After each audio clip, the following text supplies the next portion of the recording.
Hello, good evening all of you. आज आपण या ठिकाणी पूर्व उच्च प्राथमिक शिष्यवृत्ती परीक्षा इयत्ता 5वी फेब्रुवारी 2026 संच सी त्यामधला जो इंग्रजीचा प्रश्न आहे तो आपण या ठिकाणी पाहत आहोत. तर या ठिकाणी आपण इंग्रजीचा जो काय प्रश्न आहे त्या प्रश्नामध्ये जे काय प्रश्न आलेले आहेत ते आपण इथे पाहण्याचा प्रयत्न करू. त्या ठिकाणी माझे मित्र लालासाहेब धायगुडे सर यांनी मला हे PDF पाठवलेले आहे आणि सगळ्यांच्या इच्छेला मान देऊन मी या ठिकाणी ही प्रश्नपत्रिका सॉल्व्ह कर. तर पहा या ठिकाणी सेक्शन फर्स्ट दिलेला आहे पहा, fill in the blank dash dash dash we have dash dash dash in in in Japan. आता या ठिकाणी कोणता प्रश्न येईल किंवा काय उत्तर येईल हे आपल्याला इथं शोधायचं आहे. त्या ठिकाणी पहा, प्रथमच मी तुमच्या समोर काय हे ठेवतो, उत्तर कसे सोडवायचे किंवा कशा रीतीने प्रश्न सोडवायचे हे आपण पाहूया. आवाज माझा बहुतेक क्लिअर येतोय असं मला अपेक्षा आहे. पहिल्यांदा प्रश्न आहे, सेक्शन फर्स्ट आहे English, fill in the blanks असं म्हटलंय. We have dash dash dash in the Japan. We have dash dash in Japan. आता आपल्याला जपानमध्ये काय, इन ह्या शब्दाचा अर्थ आहे खानावळ, एक प्रकारचे खानावळ असणे किंवा जे जेवणाचं हॉटेल वगैरे असतं असं अर्थ खानावळ. या ठिकाणी इनच्या अगोदर कोणतं आर्टिकल येईल तर नो आर्टिकल द आणि ॲन. त्या ठिकाणी इन हे उच्चार इन असा आहे, त्यामुळं असं असल्यामुळं जर एखाद्या शब्दाची सुरुवात ए ई आय ओ यू ह्या स्वराने होत असेल तर त्यापूर्वी ॲनचा वापर होतो. जसं an in, an apple, an orange, an umbrella और इंक पॉट स्वाइस. म्हणजे जे ए आय ओ येऊन सुरुवात असल्यामुळे तर ॲन इंक असा शब्द आला, an in. Select the correct option to complete the given conversation. आता दोघांमध्ये जे कॉन्व्हर्सेशन आहे, कॉन्व्हर्सेशन मध्ये आपल्याला फिल द ब्लँक करायचं आहे. आता या ठिकाणी इथं चित्र दिसते पहा, दोघ जण बोलत आहे, means this two boys are taking part in their conversation. आता या ठिकाणी त्यांचं दोघांचं डायलॉग दिलेत बघा. पहिला आहे अमन आहे, अमन ह्याचा अर्थ सेज आहे. Aman says dash dash dash I spilled water on your shirt. Sujal says never mind it will dry. म्हणजे अमन हा म्हणतोय की मी तुझ्या अंगावर पाणी माझ्याकडून सांडले गेलेलं आहे किंवा पाणी मी शिंपडले गेलेलं आहे. तर सुजल म्हणते नेव्हर माइंड, तसं काय मनावर घेऊ नकोस, इट विल ड्राय, ते वाळून जाईल. आता ह्या ठिकाणी हे काय अमन काय म्हटलं असेल, I like it, I spilled water on your shirt. निश्चितच पण नाही. माय प्लेजर असं म्हणणार नाही तो. आय एम सो सॉरी किंवा थँक्यू. थँक्यू कधी म्हणला असता, शेवटी म्हणलं असतं, म्हणजे एखादं काम झालं असेल तर. मग या ठिकाणी अमन काय म्हटलं असेल की I am so sorry I spilled water on your shirt. हा पर्याय बसेल. चूज द ह्या ठिकाणी पुढचा शब्द आहे पहा, की choose the correct option for the riddle. इथे रिडल एक दिलेला आहे पहा, एक संभ्रम दिलेला आहे. I am an insect but I have 8 legs. I view my web, who am I. मी एक इन्सेक्ट आहे, मी एक प्रकारचं जाळं तयार करतो, तर माझं नाव काय. आता ग्रास होपर, स्पायडर, गोस्ट आणि बी. तर ग्रास होपरचा अर्थ काय, जर आपण मराठीमध्ये टोळ वगैरे असं म्हणतो. ग्रास होपरचा अर्थ आहे टोळ.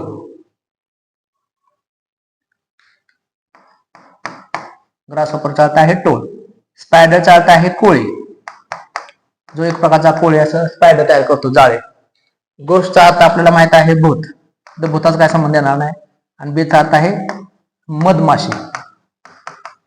या ठिकाणी कोणता शब्द बसेल बघा, की आय व्ह्यू माय वेब, मी माझं जाळे तयार करतो, म्हणजे स्पायडर कोळी हे जो उत्तर येईल.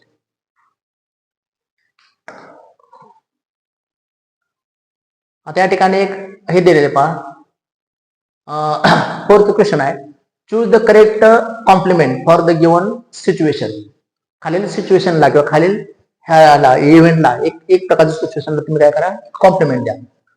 आता कॉन्व्हर्सेशन दोघांमध्ये ए आणि बी मध्ये ए म्हणतोय, hello, your handwriting is so neat and tidy, it really looks like. Your handwriting is so neat and tidy, it really looks nice. B म्हणतोय थँक्स.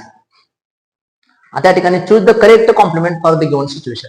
आता ह्याला कॉम्प्लिमेंट काय देता येईल आपल्याला, की तुझं हँड रायटिंग खूप छान आहे अशा अर्थानं. म्हणजे युअर हँड रायटिंग इज असा अर्थ नाही. म्हणजे your handwriting is neat and tidy. तुझं अक्षर खूप छान आहे आणि इट रिअली लुक्स नाईस. याला क्लमजी, एक्सलेंट, अनटॅडी आणि शाबी. आता क्लमजांचा अर्थ काय, जे चांगलं नाही असा अर्थ. एक्सलेंटचा अर्थ उत्कृष्ट असा अर्थ, उत्कृष्ट. अनटॅडीचा अर्थ नीटनेटके नसणे. शाबीचा अर्थ घाणेरडे किंवा अस्पष्ट. आणि क्लमजीचा पण अर्थ किचकट, असं जे वाचायला वगैरे व्यवस्थित पण येत नाही अशा अर्थ नाही, की जे वाचताना आपल्याला व्यवस्थितपणे पाहता येत नाही अशा अर्थ नाही. त्यामुळे तो क्लमजी पहिला शब्द आलेला आहे. त्यानंतर दुसरा शब्द आलेला आहे एक्सलेंट, अनटॅडी आणि शाबी. त्यामुळे क्लमजी हा शब्द इथं बसणार नाही. अक्षरासाठी क्लमजी आपण म्हणणार नाही. एखादा व्यक्ती अनाडी असेल किंवा एखादा व्यक्ती अशिक्षित असेल, अशिक्षित, तर आपण अनाडी क्लमजी शब्द वापरतो. एक्सलेंट म्हणू शकतो आपण, एक्सलेंट किंवा असं सुपर्ब वगैरे असं. त्यामुळं या ठिकाणी हा शब्द बसेल. पुढचा प्रश्न असा आहे पहा, सिलेक्ट द करेक्टली, प्रश्न असा आहे, select the correctly punctuated sentence. Look Alushka, look Alushka, cried one of the children. Look Alushka, cried one of the children. Look Alushka, cried one of the children. Look Alushka,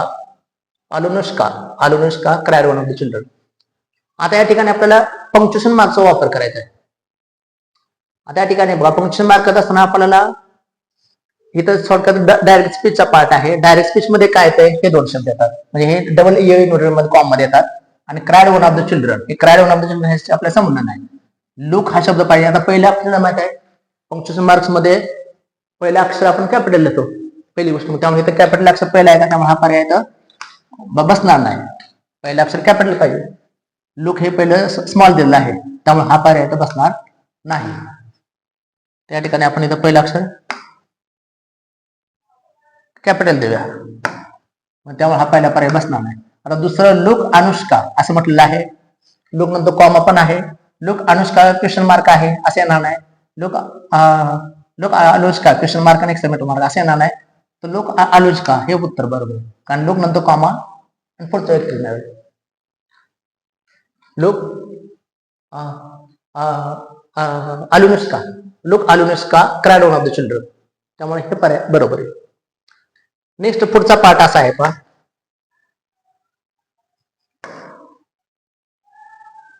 या ठिकाणी काय म्हटलंय, instruction for question number 7, question number 6 and 7. Read the advertisement carefully and choose the correct options. खालील जाहिरात बघा आणि तुम्ही प्रश्नाचे उत्तर द्या. Fresh fruit juices for a healthy breakfast. Fresh fruit juices for a healthy breakfast. Which adjective is mention for the word breakfast. या ठिकाणी ब्रेकफास्ट या शब्दासाठी कोणता ऍडजेक्टिव्ह वापरला गेलेला आहे. आता या ठिकाणी ब्रेकफास्ट शब्द कुठे आहे, हित आहे. या ठिकाणी ब्रेकफास्ट शब्द हित आहे, म्हणजे ब्रेकफास्ट शब्द, ब्रेकफास्ट म्हणजे नाश्ता, हे त्याचं नाव नसेल तर त्यासाठी शब्द आला हेल्दी, म्हणजे त्या वाक्याचे ऍडजेक्टिव्ह आहे. या ठिकाणी उत्तर काय येणार आहे आपल्या इथं, हेल्दी हे उत्तर येईल. कारण या ठिकाणी फ्रूट हे नावच आहे, फ्रेश पण ऍडजेक्टिव्ह आहे आणि ज्युसी पण ऍडजेक्टिव्ह आहे. पण ब्रेकफास्ट साठी काय शब्द आहे पहा, या ठिकाणी सगळे शब्द दिले नाहीत. Fresh fruit juices for healthy breakfast. Breakfast कसला, हेल्दी ब्रेकफास्ट, म्हणून हेल्दी हा शब्द बरोबर उत्तर येईल. त्याचं उत्तर असणार आहे healthy. Next, how many packets are there. या ठिकाणी किती पॅकेट दिसतात, 2. त्याचं उत्तर असणार आहे 2.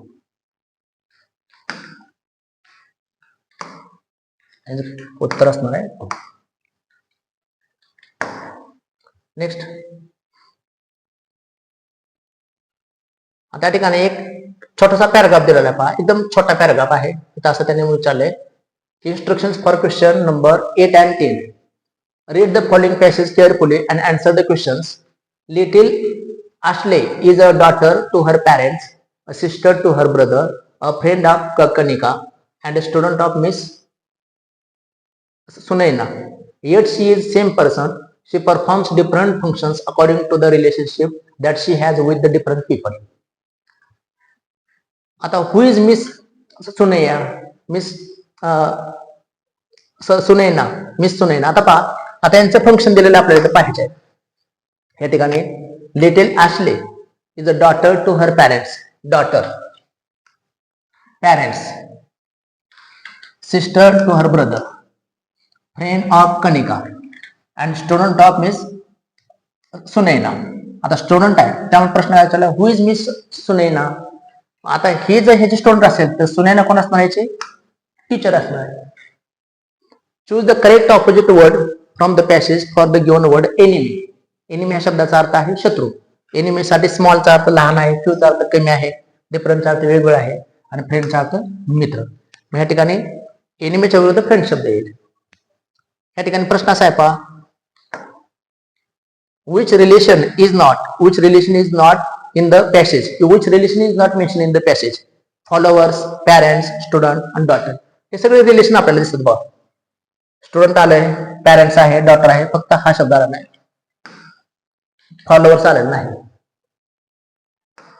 याचं उत्तर फॉलोअर्स असेल.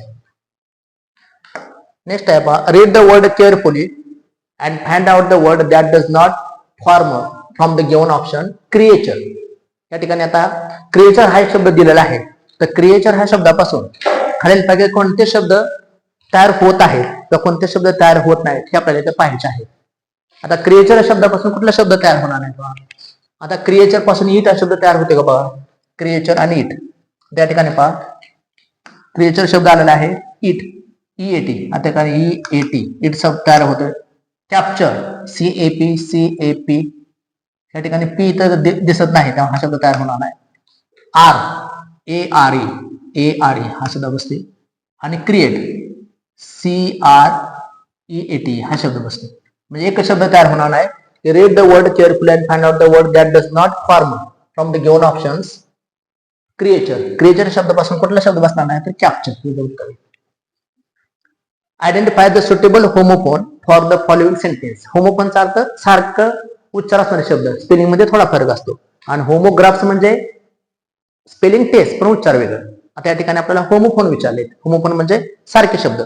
If you drop your phone you might it. जर तुमच्याकडून फोन पडला तर तो काय होईल, ब्रिक, ब्रेक आणि ब्रेव. आता सगळं बचं शब्द आहेत. आता बघा ह्यातलं माइट आलेलं म्हणजे हे मॉडेल वर्ब आलेलं आहे. म्हणजे मॉडेल वर्ब आलं तर मी नेहमी पुढे काय असतं, नेहमी वर्ब असतं. यातलं वर्ब कोणतं, नाउन कोणतं बघा. ब्रिक हे शब्द नाउन आहे, हे ब्रिक वर्ब आहे, हे ब्रिक नाउन आहे, हे ब्रेक ॲडजेक्टिव्ह आहे. हे ब्रिकचा अर्थ आहे वीट, घर बांधण्यासाठी वापरतो ते. या ब्रेकचा अर्थ आहे मोडणे किंवा तोडणे, तर इथं अर्थ मोडणे घ्यायचा. ब्रेकचा अर्थ आहे नाउन आहे गतिरोधक, ब्रेक, एस्ट वाहनांना वगैरे ब्रेक असतात, सायकलला ब्रेक असतो. आणि हे ब्रेव हे ॲडजेक्टिव्ह आहे, त्याचा अर्थ आहे शो. मग या ठिकाणी if you drop your phone you might hit. जर तुमच्याकडून फोन खाली पडला तर तो मोडण्याची शक्यता आहे. मग त्यामुळे उत्तर break.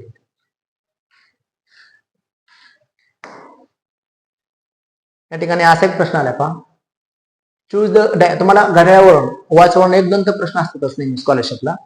Choose the diagram carefully and select the correct answer. आता या ठिकाणी घड्याळ दाखवलेलं आहे पहा, एक वॉच आहे, यामध्ये 6 वाजले आहेत, मिनिट काटा 10च्या मध्ये आहे. The arrow of the minute hand shows the direction. आता डिरेक्शन त्याने विचारले घड्याळाचे, त्यासाठी आपल्याला एक थोडस दिशादर्शक दिलेलं आहे. नाउन म्हणजे उत्तरेला, म्हणजे ह्या नकाशामध्ये जर ऍज फार as this diagram is concern, as फार as this map is concern, तर मॅप मध्ये नेहमी काय असतं, उत्तर दिशा ही वरती असते म्हणून वर एरो दाखवले, आणि त्याच्या विरुद्ध साऊथ असते, नॉर्थ साऊथ, आणि पूर्वेला ईस्ट असते आणि पाठीमाग पश्चिम म्हणजे वेस्ट असते.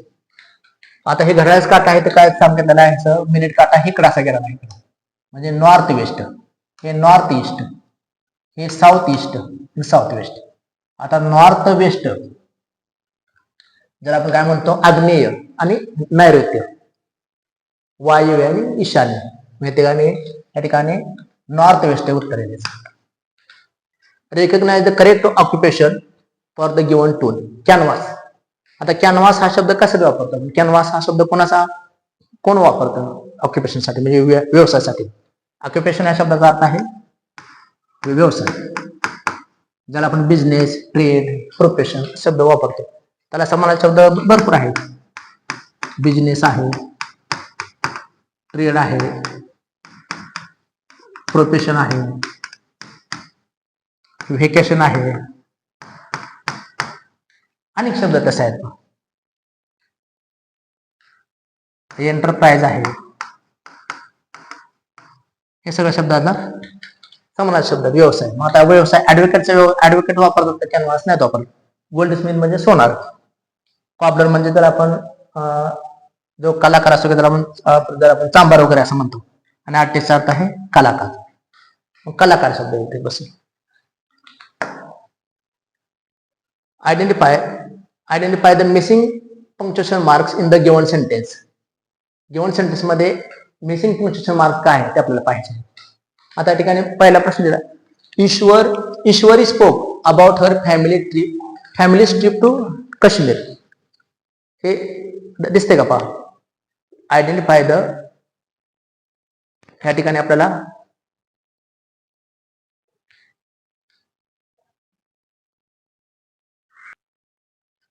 ओके. आता मला वाटतं सर्वांना दिसत असावं. Identify the missing punctuation mark in the given sentence. Ishwari spoke about her family's trip to Kashmir. आता फॅमिलीज म्हणजे अपॉस्ट्रॉफी एस इथं हा होता. अपॉस्ट्रॉफी एस असेल अपॉस्ट्रॉफी त्या ठिकाणी त्या शब्दाला येतं पाहिजे अपॉस्ट्रॉफी. पण त्यामुळे तिथं अपॉस्ट्रॉफी नाही. क्वेश्चन मार्क असा असतो, एक्सक्लेमेटरी मार्क असा असतो, हा तिथं दिला अपॉस्ट्रॉफी असा असतो, अपॉस्ट्रॉफी एस वगैरे असतो, आणि कॉमा हा असा असतो. त्यामुळे इथं उत्तर आहे. Rearrange the number and make a meaningful word which is related to the sound of the animal, sound of an animal. ह्यातून शब्द काय तयार होतो, तो अॅनिमलचा साऊंड तयार होतो. त्यातून हा शब्द तयार होतो बघा, SQUEAK.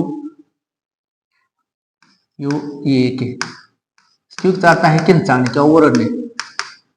किंचाळणे, ओरडणे असं अर्थ. त्यामुळे ह्या ठिकाणी स्क्यूक यस क्यू यू ई ए, हा प्रकार आहे. बरोबर.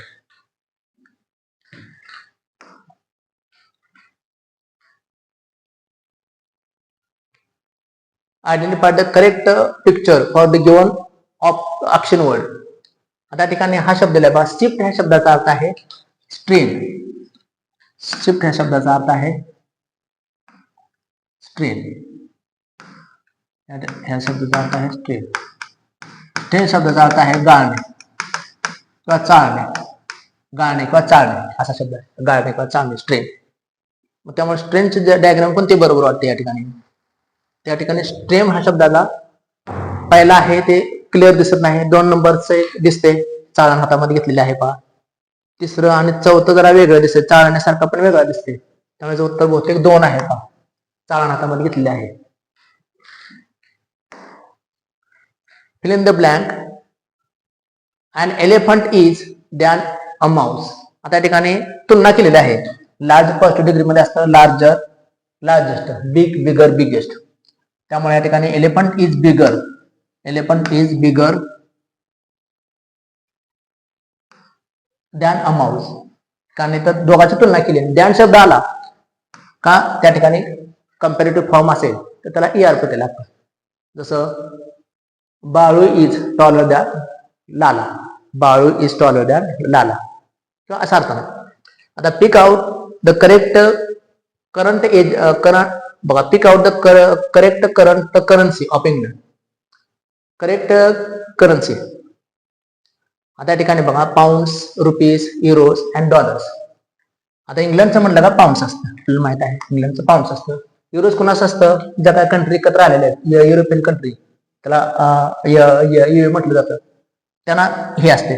रुपीज हे कुणाचं आहे, भारताचं आहे. आणि डॉलर हे अमेरिकेचं आहे.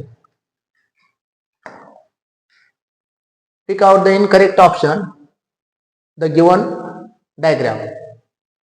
आता या ठिकाणी काय म्हटलंय बघा, ह्या ठिकाणी ऑलवेज काय करा नाही, tell the truth, finish homework, eat vegetables आणि आणखीन एक दिलेलं आहे. आता या ठिकाणी हे सगळे वाक्य पॉझिटिव्ह आहेत. Pick out the incorrect option for the given diagram. आणखीन एक आपल्याला व्याख्यामध्ये बसवायचे आहे. मग टर्न ऑफ रनिंग टॅप्स, चालू नळ बंद करा. ड्रिंक इनफ वॉटर, भरपूर पाणी प्या. डिसओबे पॅरेंट्स, आई वडिलांच्या आज्ञा पाळू नका, डिसओबे. आणि टेक केअर ऑफ थिंग्स, वस्तूंची काळजी घ्या. मग आता या ठिकाणी हे सगळ्यात पॉझिटिव्ह आहेत, मग एकच इथं निगेटिव्ह आहे. हे मात्र हे अपेक्षित उत्तर नाही किंवा पिक आउट द करेक्ट नाही ऑप्शन. हा ऑप्शन इनकरेक्ट आहे. डिसऑबे पॅरेंट्स असं कधी म्हणत नाही आपण. टेल द ट्रूथ, सत्य बोला किंवा सत्य बोला. फिनिश होमवर्क, होमवर्क कम्प्लीट करा. Always, always tell the truth, always finish homework, always eat vegetables. मग असं म्हणणार नाही ऑलवेज डिसऑबे पॅरेंट्स. त्यामुळे हा extra. Identify the punctuation mark from the given sentence. How lucky I am. Exclamatory sentence आहे. Full stop, exclamatory mark, comma आणि capitalisation. Capitalisation म्हणजे पहिलं अक्षर कॅपिटल असतं. Identify the punctuation marks from the given sentence. आता given sentence मधलं punctuation mark हे करा. आता या ठिकाणी हे दिलेलं आहे पंक्च्युएशन मार्क ह्या वाक्यामध्ये हे आहे. हे पंक्च्युएशन मार्क असतं तर हे या एक्सक्लेमेटरी मार्क असतो. Exclamatory mark. फुल स्टॉप असतो तो असा असतो, मला माहिती आहे. फुल स्टॉप हा असा असतो. एक्सक्लेमेटरी मार्क हा असा असतो. कॉमा हा असा असतो. आणि कॅपिटलायझेशन म्हणजे कोणते अक्षर पहिलं ए बी हे काय असतं आपल्याला कॅपिटल काढायचं असतं. Choose the correct option. Her lecture was held on 2:30 PM. She reached 50 minutes before the lecture. What is the correct time of her arrival, म्हणजे आगमन. बघा तिचं लेक्चर कितीला होतं 2:30 वाजता आणि ते किती वेळ आले 15 मिनिटं अगोदर आले. म्हणजे किती वाजता आले ते 2:15ला. 2:15ला ते आले. 2:15 म्हणजे काय 2:15. 2ला काय म्हणतो 2 o'clock. 2:15 असेल तर 2:15. आणि बघा ह्या दोन्हीमध्ये थोडस ह्याला काय म्हणायचं 2:15 असं वाचायचं. आणि जर 1:45 असतं म्हणजे 1:45 असतं तर कसं वाचायचं 1:45. 1:45 किंवा 2:15. सव्वा असेल तर काय असतं वापरायचं दिले बघा क्वार्टर टू 2:15 म्हणजे 2:15. आणि 2:45 असतं तर 2:45 असतं. हा 2:15 येणार नाही, 2:45 येणार नाही, कारण 2:45 असतं तर. त्यामुळे याचं उत्तर हे 2:15. Select the correct option. हा संख्येमधला 1-2 प्रश्न असतोच. आता या ठिकाणी ही संख्या बघा 1च्या पाठीमागं 6 आणि 7 शून्य दिले असतील तर 7 शून्य असतील तर त्याला आपण 10 मिलियन असं म्हणतो. 10 मिलियन. हा एक प्रश्न आहे पहा. Identify the correct sentence which indicates an action in the past. Past मधली ऍक्शन सांगते. The aeroplane will land. Will land आहे म्हणजे फ्युचर ऍक्शन आलेले आहे. विल लँड आहे फ्युचर ऍक्शन आहे. कुणल बॉट, बायचा भूतकाळ बॉट केलेला आहे. New bike yesterday. Rohan and Arnav like to eat vegetable. Like आहे प्रेझेंट टेन्स आहे. Ishan is watching the final match for tournament. आता इज वॉचिंग आहे हा प्रेझेंट आहे, प्रेझेंट कंटिन्युअस आहे. लाईक आहे सिंपल प्रेझेंट आहे. बॉट आहे म्हणजे सिंपल पास्ट आहे, कारण बायचा भूतकाळ बॉट असतो. बायचा अर्थ खरेदी करणे आणि त्याचा भूतकाळ बॉट असतो. ब्रिंगचा अर्थ आणणे, त्याचा भूतकाळ ब्रॉट असतो, आणले. त्यामुळे हे तर सिंपल पास्ट आहे. आणि काय विचारले त्याने पास्ट ऍक्शन सांगायचे आहे. त्यामुळे याचं उत्तर हे. आणि select the correct slogan for the given picture. आता या ठिकाणी बऱ्याच लोकांचं कन्फ्युजन झालेलं आहे. मलाही काही लोकांनी प्रश्न विचारला होता. आता या ठिकाणी हे दिसतंय ते काय आहे पहा. G20 असं म्हटलं. G20 भारत 2023 ला हे जे अभियान आलं किंवा हे आलं होतं या ठिकाणी ते कशाच आहे तर 1 अर्थ 1 फॅमिली 1 फ्युचर आहे. हे कशाच आहे 1 अर्थ 1 फॅमिली 1 फ्युचर. पण काय विचारलं प्रश्न काय विचारलाय की select the correct slogan for the given picture. ह्यासाठी स्लोगन हे काय स्लोगन नाही. स्लोगन काय सांगितलं त्याने तर रियूज, रिसायकल आणि रिड्यूस असं केलेलं आहे. ग्लोबलायझेशन मुळे किंवा काही गोष्टीचं त्यांनी काय सांगितलं रियूज परत वापरा, रिसायकल का रिड्यूस असे जे उत्तर आहे. हे जे उत्तर जरा कन्फ्युज आहे. काही ठिकाणी काय लोकांचं म्हणणं हे उत्तर आहे तर काही लोकांचं उत्तर हे असं सांगितलं आहे. तर मला वाटतं मी हा जो पेपर आहे अत्यंत सोप्या पद्धतीने मी सोडवून देण्याचा प्रयत्न केलेला आहे. बऱ्याच माझ्या विद्यार्थी मित्रांना त्याचा फायदा होईल, किंवा जे काय पालक असतील किंवा जे काय शिक्षक असतील त्यांनाही त्याचा फायदा होईल. आणि त्यामुळे हा प्रश्न सगळ्यांना हा पेपर जो आहे हा पेपर सगळ्यांना सोपा जाईल अशी मला अपेक्षा आहे. त्यामुळे या ठिकाणी जास्त जास्त लोकांनी ह्या व्हिडिओला लाईक करा, शेअर करा आणि सबस्क्राईब करा. थँक्यू.